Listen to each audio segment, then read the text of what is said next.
This is the Good Neighbor Podcast, the place where local businesses and neighbors come together. Here's your host, Scott Howell. Hello, good neighbors, and welcome to the Good Neighbor Podcast, brought to you by the Friends and Neighbors Group of Cleveland and the greater Chattanooga area. Again, my name is Scott Howell, and I'm your host. And for you first-time listeners, the purpose of the Good Neighbor Podcast is to bring awareness to the residents of our communities regarding the locally owned and or operated businesses in Cleveland, Chattanooga, and the surrounding areas. Small local businesses are the backbone of our communities, and they need our support. And joining me today is a good neighbor, Jason Bowers. One of his restaurants called the Bitter Alibi. And thanks for being our special guest today on the podcast. Hey, thanks for having me. I appreciate it. Oh, it's my pleasure. And Jason, before we jump in and talk about your business, would you like to share with our listeners a little about yourself and your family? Oh, sure. Yeah. So I'm actually originally from West Virginia and have moved to Chattanooga in 2005, went to college in about 30 minutes from here. And so I've stuck around. And so I've been in Chattanooga for a while. I'm married to my wife, Skylar. We have two beautiful kids, 3.5 and 2.5. So, just live on Signal Mountain and work in Chattanooga. All right. Yeah. You definitely work in Chattanooga. That's for sure. That's true. Jason, for all of you don't know, he's going to share everything with us, but he owns quite a few restaurants around and places to go get something to drink. And so we're going to let you just dive in and tell us all about it, Jason. Just share with us all that you want us to know. Sure. I'll kind of keep it short, but I opened the Bitter Alibi 10 years ago after working in restaurants since 2005 and kind of food since 98. I have kind of been in food for a long time. But getting into restaurants, especially during college, and I graduated in 2009, and all of the jobs post-college had kind of dried up from the recession. And so I got kind of dumped back into the restaurant and stayed there. And then after I kind of did that for a little bit, just bartending and serving, I decided to finally start teaching. Which is what my degree was in. So I was an elementary school teacher for 2 years. Really loved that, a lot of aspects of that. But in 2014, had the opportunity to open up a little basement bar in Chattanooga called the Bitter Alibi. And it was kind of my first leap into entrepreneurship in that, that level. I had done plenty of little side hustles for decades, but this was my first kind of let's try to have fun with it. So opened the Bitter Alibi in 2014. 2 years later, opened up the Daily Ration, which is a brunch restaurant on the North Shore of Chattanooga. And then in 2 years ago, whatever that is, 2022, opened up Clever Alehouse in Red Bank with two of my college buddies. And then in last year, 2023, opened up Civil Provisions and Bar on Signal Mountain. It was an old restaurant that had been a pastaria for 25 years. And so they were closing down, and we were like, we really need to keep this restaurant going because there's just not that many restaurants up there. And then had the opportunity this last year to come onto the historic Chattanooga Choo-Choo property and take over a few spaces here, one in the terminal, one out in the lawn in the gardens with an old train car. So 50/50 wine and Martini bar will be open this summer, hopefully spring. And then our train car will be fully operational this year too. So called Lost in Transit. So it's a little kind of throwback space to the dining cars and big patio and big lawn to play, games and sports and stuff. So it's right now we've got a lot of projects going on, but I have a team of 85, 90 people kind of working with me to kind of make sure everything runs smoothly, and we've got everything we need. That's a lot to keep up with, Jason. That's for sure. Sometimes it feels a little bit too much, but I have a lot of faith in my crew that show up absolutely. Day out. So can't do it alone. That's for sure. Can't do it by yourself. Yeah. As you're talking about that and talking about all the different places, share with me what you told me about the Clever Alehouse in Red Bank. Is that what you said, Red Bank, about your chef being from Philadelphia? Share that with everybody. Yeah. So our chef, he's worked for us for a few years, and then when we were opening up Clever, we wanted to have kind of a focus, some type of food focus, and so whenever he came over to Clever, we were like, "What do you love to cook?" He's like, "Cheesesteaks." I'm like, well, then let's just do that. I'm like, that sounds great. I love cheesesteaks. There's not, that many places in Chattanooga that you can get a good cheesesteak. And so we do burgers, cheesesteaks. We've got some like kind of Asian inspired noodle dishes that we do. So we try to keep it safe and also a little bit interesting for kind of different folks. But yeah, that's been really fun to kind of play with some different cheesesteaks, a veggie cheesesteak, a kind of Asian inspired kimchi with like a Korean pork or Korean beef bulgogi cheesesteak. So yeah, all of our menus tend to have the kind of the whole spectrum of Yeah. Of everything. So yeah.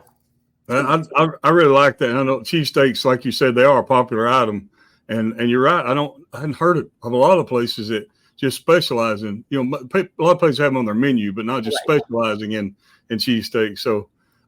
So tell us about your journey. You told us a little bit about how you were in college and you decided to open up a restaurant with some of your friends. Mm-hmm. So you said the job market had dried up.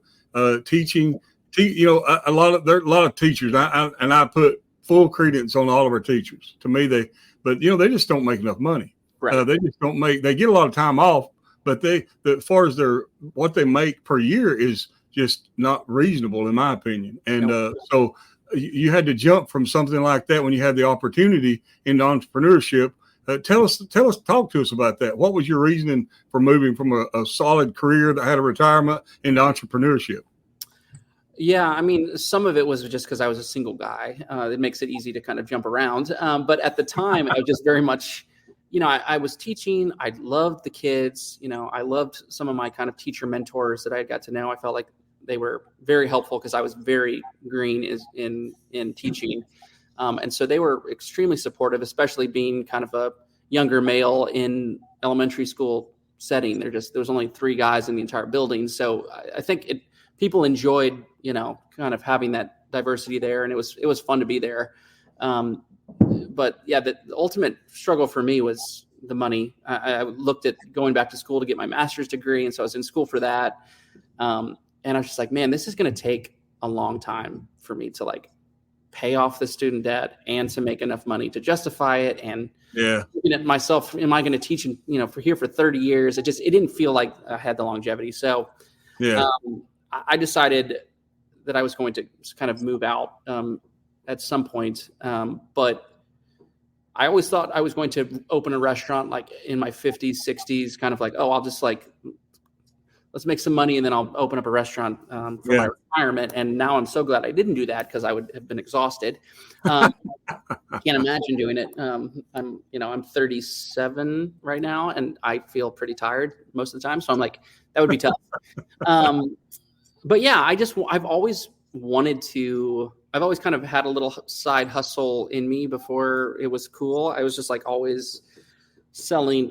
My family, we raised exotic birds and chickens and stuff. So I would, hatch out birds and try to sell them. I'd collect eggs and go door to door and selling eggs. And, and so my dad's an entrepreneur at heart. And so the family kind of has that in our bones. I'm just the only one in the family who's gone like full time in it.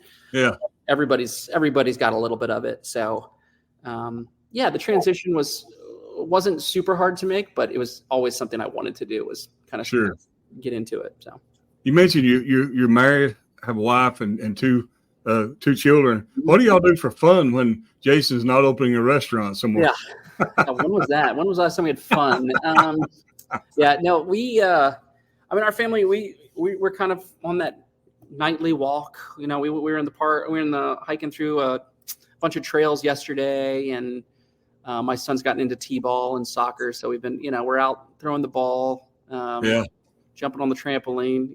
They're pretty small right now, so we can't do anything too crazy, but love to travel. Me and my wife both, anytime we can. We're going to Chicago this week just for 2 days, just to get out of town, fly up there, and have some dinner and come back. And so love Chicago. Yeah. Yeah, it's a great town and great food town. So I try to go to some bigger cities to get some, inspiration, but also like Chattanooga's about, I would say 3 to 5 years behind New York, Chicago, even Atlanta. Yeah. And so we can kind of, see some trends and get some flavors that. Yeah. Jump ahead of the curve. Yeah.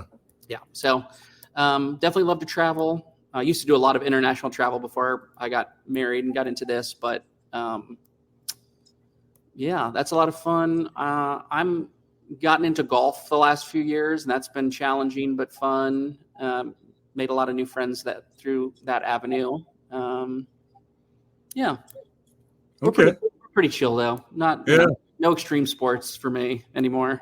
I tell you, when you got those young kids, there are plenty of places to go. Coolidge Park is one of my favorites. Just places to go hang out anyway. Just if you're looking for something like you said, it's kind of chill, especially. But you've come through a lot of restaurant openings, different types of openings. You made that transition into entrepreneurship, but can you describe to me maybe one hardship or life challenge that now that you've rose above it and you look back, you can say, hey, I'm stronger for having endured that?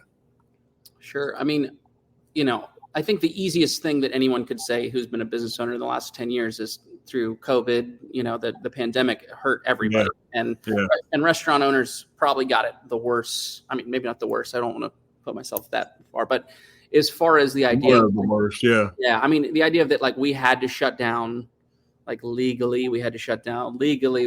There was just a lot of restrictions put on restaurants. But it was people still wanted to eat the food. Like it was such every morning I woke up thinking, how do I attack work today? And so looking back at that, that was, it is a testament that if you were able to get through that and be able to manage yourself, manage people, manage your property, you can pretty much get around a lot of struggles. The biggest thing though is the ability to be able to pivot out of moments like that. And so anytime I've had stuff like, whether it's a head chef quitting or a general manager moving on, or some big, some of those things are like, oh, this is like a person who's a cornerstone for this business. How am I going to do it without them? It's just a natural thing for people to move on to other things. And so you've got, you have to be able to say, okay, cool, we can get through this. It may take a week, it may take a month, but just trying to be able to pivot when times you haven't been through them before. It's the more you go through it, the easier they all get. And now it's not as crazy of a thing if somebody has to move on or quit. It's like, well, it's happened before, but the first couple times it happened, I was like, no, like, how is this going to happen? So the COVID era was rough. I was interviewing someone the other day that owns a kind of a bar restaurant and with a music venue attached there in downtown, and they were talking about how they had several friends that didn't make it. They didn't make it through that period of time. So you're right. If you endured, it's a blessing for sure. When we were talking about the different locations you're opening, we can see you pointed out to me when we got on today that this one's under construction right now. So what's the name of this one going to be? Yeah, this one's called 50/50, and its focus is kind of wine and martinis, but wine specifically. There's a few other places that do really good wine service, but this part of town, there's really not like a wine focused place. Yeah, we're still going to have cocktails and beer and soft drinks and mocktails and all sorts of stuff too, but that's what we really wanted to focus on, was the wine side of things. What part of town is that in, Jason? This is downtown. This is like downtown, south side. Yeah, market in Maine, kind of that. Okay. So yeah. It's the old Chattanooga Choo Choo. I mean, we got the dome that used to be the country's largest dome, something I don't remember, but it's kind of a cool. There's a bunch of old trains back here, and we're in the old one of the old terminal buildings. So the tall ceilings, chandeliers, and it comes out on both sides. So you can go out. You can hang out in the street, which we have you can legally drink out there. That's pedestrian only, and then we have another place behind us that has the stage and turf and decks and all that, and you can kind of hang out and grab food and drink from all the different places. Yeah. Too, so that's awesome. Yeah. My apology. You had told us that was at the Choo Choo and I had forgotten that. No, you're good. Yeah. So if there was one thing that you wish your our listeners knew about your businesses, just one thing that would stand out that you could shout it from the rooftop, what would it be? I mean, I always go back to, we are a community neighborhood focused business. Every single one of our businesses is specifically, we target places that we know have a community and neighborhood focus. So whether we're in Red Bank doing our thing, Signal Mountain, North Shore, downtown, it's all about like serving like our neighbors. We just love kind of investing in the local schools. We drop off, breakfast to schools. We do caterings for nonprofits. We really try to like invest in those groups because we know that comes back to our business. But also the second you start putting like dollar signs on people and say like, oh, every time someone comes in, that means we're going to make, it's like, that stuff's important because you need money to survive. Yeah. Right. I've never been super focused on the money side of things. And it's allowed me to never have to focus on the money as much, because if you invest in people and you care about people, the financial side of things tend to follow. Maybe not always. There's balance there, but our staff is trained to care about caring about the people, priorities, and also the importance of like us being a very local spot. There are no outside investors from outside of Chattanooga. Nobody has any ownership in this that doesn't live here. Every decision is made by me or my business partners. Okay, that's nice. Yeah, that's good to know. It's just there's a lot of like outside, people coming to Chattanooga right now. Big groups like Nashville and Atlanta putting up hotels and big restaurants. And I just think Chattanooga, it's really important that we don't lose that kind of like local. Absolutely. Absolutely. I totally agree with you. Yeah. I'm proud of all you that are keeping things Chattanoogan. Because it's great to have things come in from other places. All that's nice, but it's nice to go somewhere, like the old Cheers on TV. Go place where somebody knows your name. That's you walk right. in, you feel at home. Yeah, but I tell you, I'm sure a lot of our listeners are wanting to know how to contact y'all. Is there I know each restaurant has its own contact information, but just one more time.